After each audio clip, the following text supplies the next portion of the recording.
Thoughts from the picnic table. This might be a quick one, but this one goes out to all you kids out there who are athletes.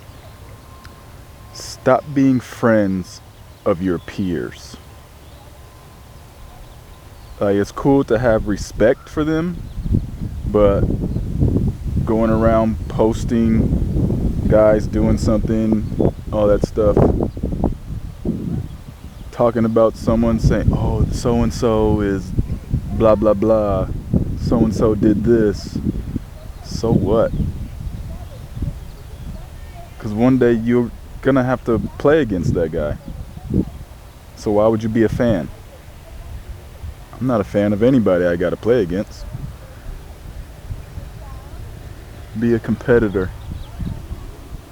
Don't be a friend. Don't be a fan of your competition. Don't be a fan of your competition.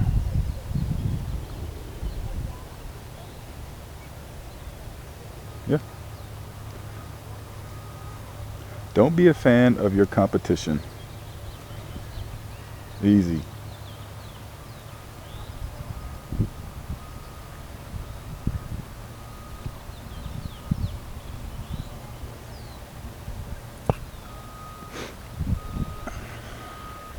What's up, little weirdo?